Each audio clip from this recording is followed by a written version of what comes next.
That'd be Good? That'd be real good. All righty. Okay, 3, 2, 1. Secretary, thank Yes, you so ma'am. much for joining us today. Thank you. So one of the administration's big priorities right off the gate was tackling waste, fraud, and abuse. How has HUD been addressing those issues? Well, thank you. It's so good to be with you again. Let me start from the beginning. When we first came in, we said, hey, let's take inventory of the programs at HUD. You know, we want to be good stewards over taxpayer money, American taxpayer money. When we first came in, we found about $1.9 billion in misplaced funds. Almost $2 billion in funds that were misplaced. And so we took the appropriate steps to deobligate it, return it back to the Treasury for the American people. $4 million in DEI contracts. It had nothing to do with the mission of HUD as it pertains to housing, homelessness, disaster recovery. And so now when you fast forward and you talk about additional waste, fraud, and abuse, in America, our immigration system, during the Biden administration, there were over 12 million illegal aliens that came across the border. What does it have to do with housing?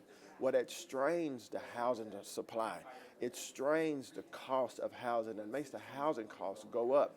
In New York and California, just as an example, 100% of the rental demand in New York and California increased because of illegal immigration. That happened all over our country. Well, that's a waste of American taxpayer dollars. In Minnesota, we launched an investigation in Minnesota, $84 million in rental assistance in Minnesota that's gone to improper payments or error, if you will, in payments. Some even to those tenants that are dead, over 500 dead people, $500,000.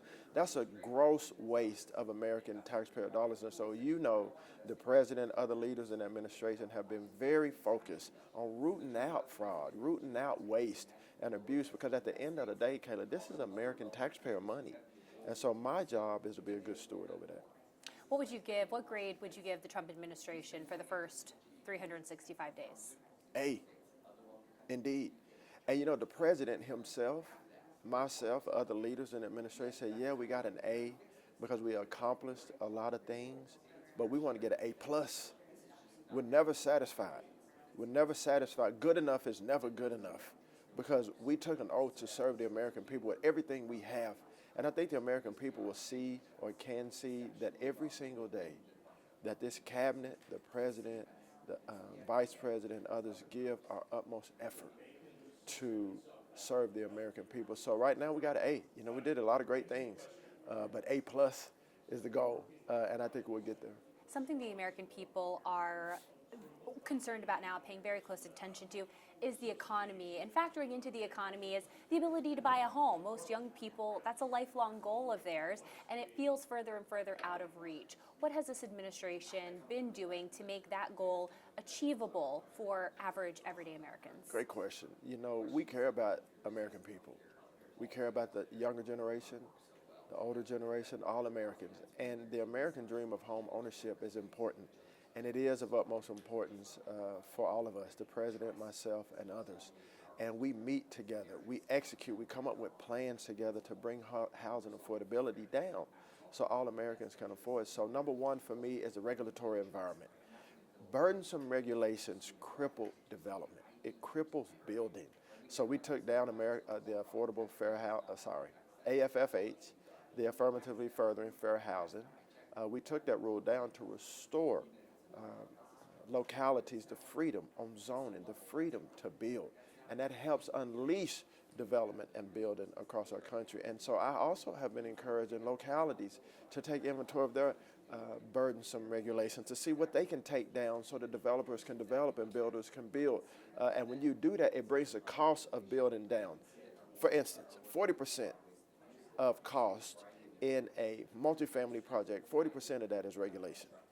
In a single-family project, 25% of the cost is in regulations. That's not sustainable. That is millions upon millions of dollars even before you begin to build the project. And so we have to take these regulations down. And you see some of the bold steps the president has taken as it pertains to housing affordability with institutional investors and others. And so I would encourage people that proper steps are being taken, but there's more to come.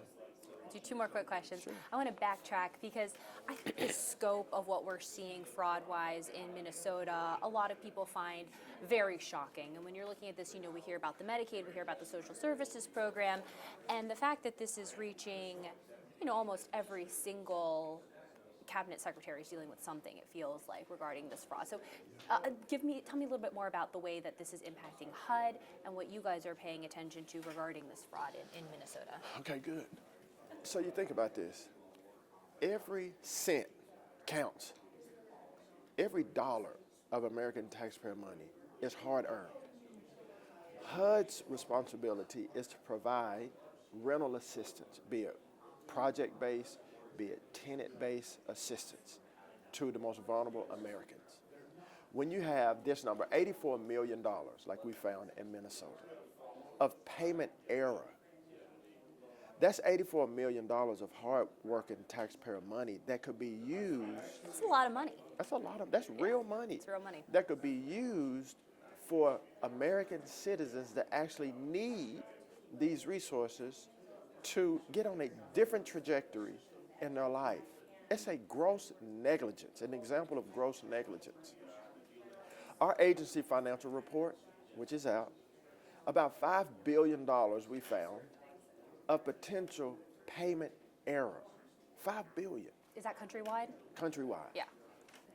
A lot of people would love to have $5 billion. $5 billion. Yeah. Think about that. 200,000 of those potentially being ineligible, either illegal aliens, dead, or Social Security numbers could not be verified.